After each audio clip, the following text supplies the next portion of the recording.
Greetings, I'm Zachary Hepner. I'm pleased to share this Dvar Torah with you for Parashat Shemot. When an intelligent person asks a klutz kasha, lean in. Perhaps it's a Gilui Milsa. Senator Blackburn, in 2022, asked the Supreme Court nominee, Jackson, to define the word woman. I can't, Jackson replied. You can't? Not in this context. I'm not a biologist, she replied. The meaning of the word is unclear and controversial that you can't give me a definition? Blackburn was polemically and rhetorically exposing progressive ideologies, though she was not interested in the answer as much as what answer Jackson would provide. There's an intellectual history of social progressive Marxists pushing to blur lines in sexuality and gender identity, attempting to inculcate such unclear boundaries early in children's education.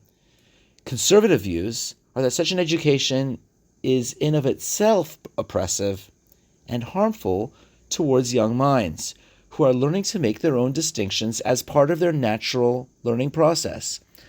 Part of Marxist ideology is to sow enough doubt into the masses that individuals will be unwilling and unsure to use their own discernment and their own judgment in eventually any matter. The socialist endgame is when Big Brother dictates what is good and in the best interest of the masses without any resistance, because all critical thinking is eventually outsourced to supposed experts. In Parashat Shemot, Pasuk Yud Gimel, first chapter Yud Gimel, the Egyptians enslaved the children of Israel befarech. What does befarech mean?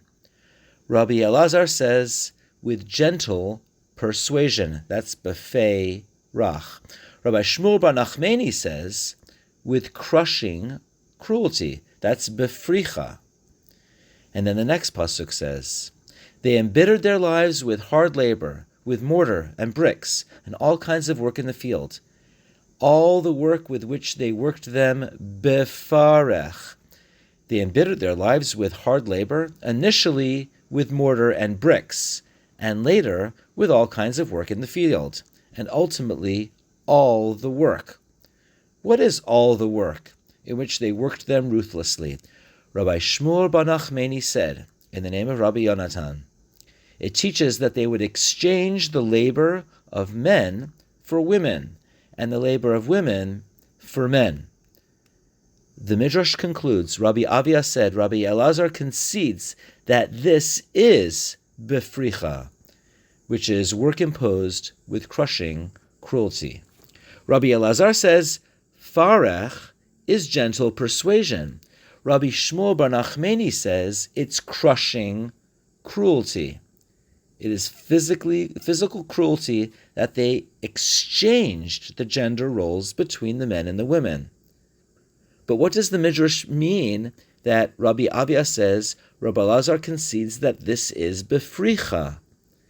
The simple reading of the Midrash is that fricha means either gentle persuasion or fricha means hard work. There are two kinds of hard work. One is tiresome and physically difficult, but the other is the blurring of gender distinctions. And Rabbi Avia then interjects that the psychological damage or trauma associated with the blurring of gender roles and gender identity is not only hard work, but can be done most effectively through persuasion. The taskmasters blurred gender identity through persuasive education. Those are re-education farms. A human being can endure great physical challenges. Many books sing the virtues of people who climbed the highest mountain during the coldest day on the harshest storm, but Pharaoh was much more clever. Create doubt in the Hebrews, make them unsure of who they even are, what they stand for, make elementary matters suddenly confusing. unclear. When you do that, you have slaves for the labor, but without the revolt. When you ask a klutz kasha and get away with it, you can enslave an entire nation and get away with it. Rav Avia also realized that fricha itself is a word that's polysemous. It's not only hard work, but fricha, which means crumbling. If you sow enough doubt and confusion into your enemy, they crumble with very little work. Fricha. To conclude, when battling an ideology, the only solution is to stick to yirat shamayim, the fear of heaven, because the buck stops there. That is why immediately after the description of the hard labor, the two heroines are introduced, and their future was Vayiru hamialdot et ha'elokim. They didn't buy any of the Egyptian tropes, rather they held tight to their fear of heaven. Wishing you all a Shabbat Shalom.